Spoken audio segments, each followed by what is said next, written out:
خب مقاله 23 فدرالیست رو نگاه میکنیم. قبل اینکه شروع بکنم به خوندن، من احتمالاً تو این سری ویدیو راجع به این وبسایت باهاتون صحبت نکردم. این وبسایت کلی کتاب ها توسط داوطلبین volunteers کلی از کتاب‌های کلاسیک رو دادن داوطلبا خوندن.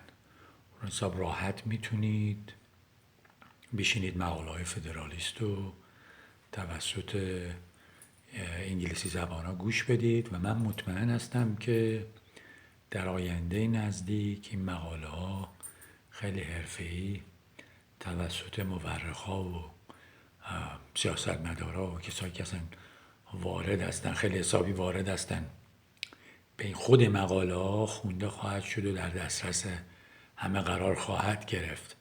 ولی الان جایی که میتونید برید همین لیبراواکس،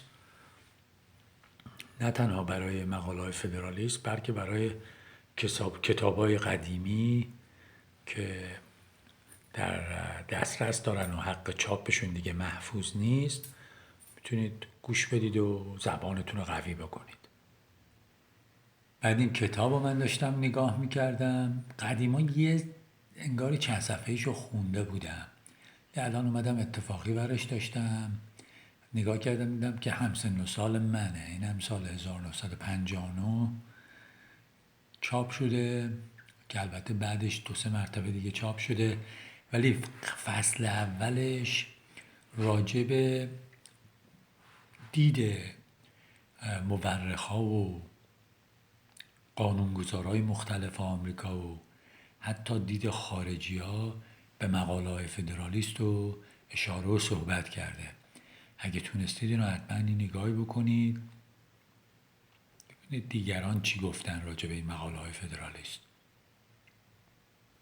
هم توی خود آمریکا هم خارج آمریکا. خارجی‌ها چجوری استفاده کردن، قانونگذارهای آمریکا، قضات آمریکا، آدم‌های مختلف. جالبه. حالا چون صدا توی ویدیوهای ترجمه اولم زیاد به نظر جالب نمیاد، من این مقداری متن رو براتون میخونم و با هم دیگه جلو میریم. اونا رو هم نگاه کنید. خب رسیدیم. The circumstances that endanger the safety of nations are infinite, and for this reason no constitutional shackles can wisely be imposed on the power to which the care of it is committed. This power ought to be coextensive with all the possible combinations of such circumstances, and ought to be under the direction of the same councils which are appointed to preside over the common defense. This is one of those truths which, to a correct and unprejudiced mind, carries its own evidence along with it, and may be obscured but cannot be made plainer by argument or reasoning. It rests upon axioms as simple as they are universal. The means ought to be proportioned to the end. The persons from whose agency the attainment of any end is expected ought to possess the means by which it is to be obtained. به مردم کار ندید و بعد دست و پاشونو ببندید انتظار داشته باشید که این کار رو درست بکنن. به دولتتون هم به اندازه کافی قدرت بدید، جون بدید، اجازه بدید، حق بدید که به کارهای مهم شما برسه. Whether there ought to be a federal government entrusted with the care of the common defense is a question, in the first instance, open to discussion. But the moment it is decided in the affirmative, it will follow that the government ought to be clothed with all powers requisite to the complete execution of its trust, and unless it can be shown that the circumstances which may affect the public safety are reducible within certain determinate limits, unless the contrary of this position can be fairly and rationally disputed, it must be admitted as a necessary consequence that there can be no limitation of that authority, which is to provide for the defense and protection of the community in any manner essential to its efficacy, that is, in any matter essential to the formation, direction, or support of the national forces. وقتی اضطراری شما بایستی به این دولت اجازه بدید که از جون و ملکتون دفاع بکنه. نمیتونید الان بیاید بگید که من این شرطا رو برات میذارم، حقم نداری پاتو یه وجب از این خط بذاری بیرون، از این مرز بذاری بیرون. یه وقتی برنامه‌هایی پیش میاد، همیلتون اینجا میگه که باید دولت هر طوری که تونستش از جان و مال شما دفاع بکنه. حالا احتمال داره یه لحظه فکر بکنید حق شکنی کرده، قانون شکنی کرده، ولی اون فکر اشتباهه. ما نبایستیم فکر بکنیم که دولت مرکزی شبیه این دولت کنفدراسیونمون باشه، بی جون، بی رمق و پاچولفتی. Defective as the present confederation has been proved to be, this principle appears to have been fully recognized by the framers of it, though they have not made proper or adequate provision for its exercise. Congress have an unlimited discretion to make requisition of men and money, to govern the army and the navy, to direct their operations. As their requisitions are made constitutionally binding upon the states, who are in fact under the most solemn obligation to furnish the supplies required of them, the intention evidently was that the United States should command whatever resources were by them judged requisite to the common defense and general welfare.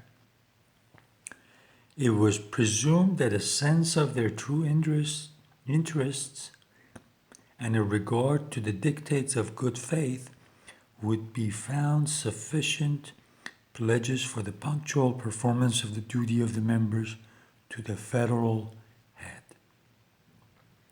Experiment has, however, demonstrated that this expectation was ill-founded and illusory, and the observations made under the last head will, I imagine, suffice to convince the impartial and discerning that there is an absolute necessity for an entire change in the first principles of the system. میگه اول ما فکر کردیم که خیلی خوب تقاضا میکنیم، دولت مرکزی تقاضا میکنه از دولت‌های ایالتی که پول برامون بفرستید، سرباز بفرستید و اینا، و فکر کردیم که عاقلانه نگاه بکنیم خب این ایالت‌ها این کار رو راحت میکنن دیگه، میدونن که داریم از جون و ملک مردم دفاع میکنیم. ولی experiment has however demonstrated، چند سال گذشته تجربه پیدا کردیم که این خبرها نیست، این کارها رو نمیکنن دولت‌ها. به خاطر اینکه نمیان، فکر میکنن که اگر همکاری بکنن با دولت مرکزی قدرت و شأن خودشون میاد پایین، روی این حساب همش سنگ میندازن جلوی پای ما. That if we are in earnest about giving the Union energy and duration, we must abandon the vain project of legislating upon the states in their collective capacities. یادتونه من هی میگم legislating upon the states in their collective capacities، منظورش اینه که ما باید این خواب و خیال رو بذاریم کنار که اگر فقط قوانین ما دیکته به خود ایالت بکنه کار ما راه میفته.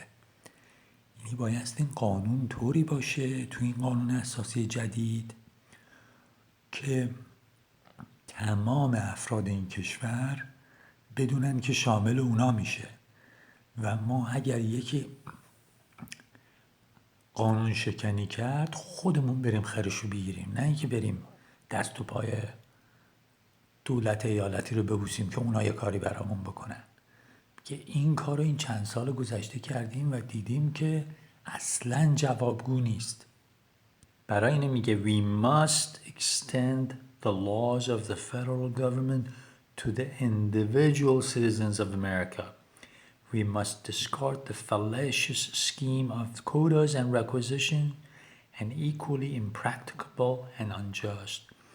The result from all of this that the Union ought to be invested with full power to levy troops, to build and equip fleets, and to raise the revenues which will be required for the formation and support of an army and a navy in the customary and ordinary modes practiced in other governments.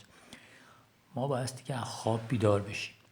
باید بتونیم پول مالیات خودمون بگیریم، یعنی دولت مرکزی خودش مالیات بتونه ببنده و پول بیاد تو جیب خودش، تو خزانه خودش، که بعد بتونه ارتشی، ناوگانی، نیرو دریایی راه بندازه که از مردم دفاع بکنه.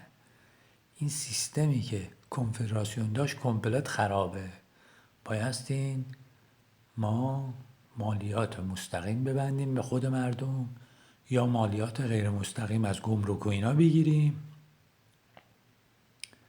و گدایی از دولت‌های ایالتی نکنیم.